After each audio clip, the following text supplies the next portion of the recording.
So women are buying a lot more real estate than men.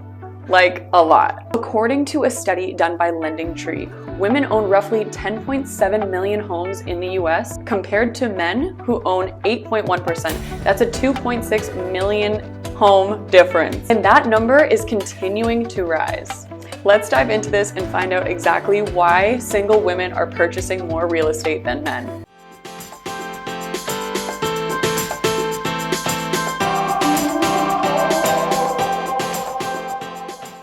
Hi guys, my name is Chloe and I'm a realtor and content creator out here in Los Angeles, and today I am in the lovely 805 Title Studio shooting this video, so huge shout out and thank you to them for having me here today. If you're new here, don't forget to subscribe and give me a thumbs up if you like anything real estate, LA, and lifestyle content. Okay, let's get into this. So I came across this article that was talking about the massive amount of single women who are investing in real estate opposed to their male counterparts who are not investing in real estate as much. This really piqued my interest, and I was really interested because as a woman, I have always been very interested in real estate. Even before I was a real estate agent, I always knew I wanted to invest in real estate. And since becoming a real estate agent, a lot of my clients are single women. A lot of my peers out here in Los Angeles are female entrepreneurs and business owners that are learning how to be more financially literate and learning how to invest their money properly through real estate. Just from my own experience, I feel like this new generation and this new wave of women are very entrepreneurial. They're much more financially literate and responsible. They are really interested in investing in their futures and building generational wealth, and I think it's really amazing to see. I actually just closed a deal with a girl that I met through mutual friends. She's a business owner and an online influencer, and I got her a lease last year, and she was talking to me about the prospect of wanting to own eventually, and we spent the last 9 months kind of getting a game plan together, but she always knew she wanted to invest her money in real estate. She always knew that that was the right path. And I sort of guided and empowered her into helping her with that transaction, which we just closed, and I'm so happy for her. But it does just go to show, like, women are very interested in owning real estate. So let's take a look at this infographic right here. This is showing that since 1981, the purchase of homes by women has been going up steadily. So we can see that men were at 10% and women were at 11% since 1981, and now women are up to 19%.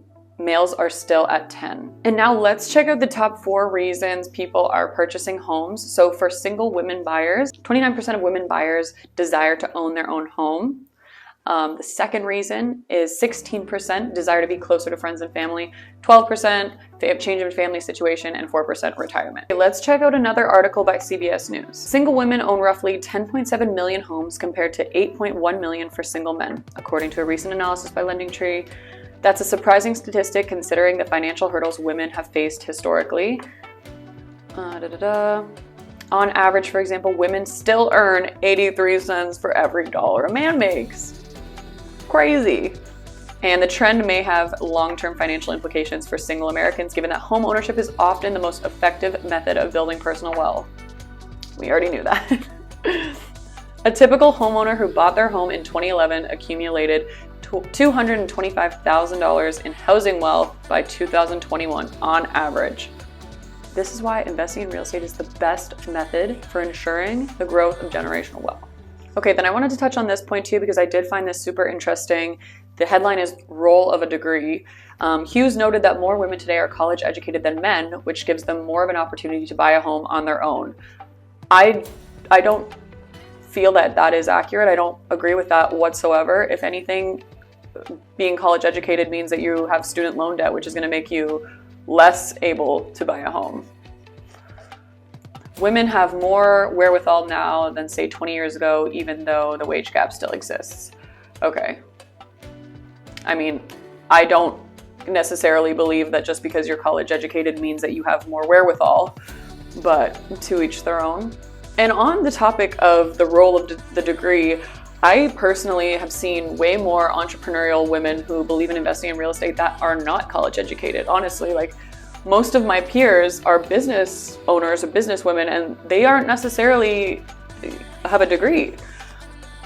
I don't know if the role of the degree is something that actually affects a woman's desire to own a home. I don't find that valid personally. Okay, let's go through some statistics here. These are found on bankrate.com.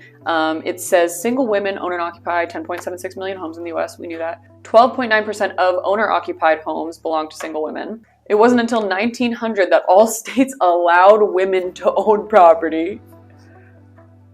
I kind of expected worse. I kind of expected it to be a lot later, actually.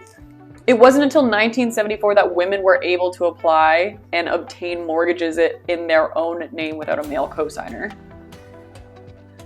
The median age of a single female first-time homebuyer is 38 compared to 37 for a single male. And women spend about 2% more when they buy a house than men. Interesting. So I know for me personally, when I made the decision to buy a home, I was very young. I knew at a very young age that I wanted to own real estate and that owning real estate was the best way to generational wealth. I knew that. I don't know how. It could have been just watching HGTV all the time and being obsessed with real estate versus like SpongeBob or whatever, but it has always been in my mind. I would say another point to that as well is owning something of your own, it just feels differently. I've always had this idea of renting and paying for someone else's, property. I've never really felt like it was my own. It isn't your own, and it doesn't feel that way. I think owning something that's yours, it just gives you a different feeling. It gives you a sense of pride and achievement and security. I remember learning about renting and learning that I was paying for someone else's mortgage. And then when I first got my own apartment and I realized that every year my landlord was going to jack up my rent 5 to 10% without my consent, it was just like, but I could get a mortgage that's fixed, the same exact payment for 30 years, guaranteed to not increase. But every single year that I'm renting, that rent is going to increase 5 to 10%. And that's going to add up over 30 years' time. Not to mention, you're paying someone else's mortgage, you're not paying yourself. I always think of a home purchase as a savings account that you're putting money into and you're paying yourself every single month. Okay, let's check out this Bankrate mortgage article, and we're going to see what the experts are saying the main reason are for single women purchasing so many homes. So for single women buyers, financial stability is an important part of the calculus, says Jessica Lautz of NAR's Deputy Chief Economist. Women have a very strong preference of home ownership. They think it's a good financial investment. They're also willing to make financial sacrifices. They traditionally have a lower household income. They're willing to cut expenses in other areas to achieve home ownership. So this is nothing new. This is already kind of what we thought.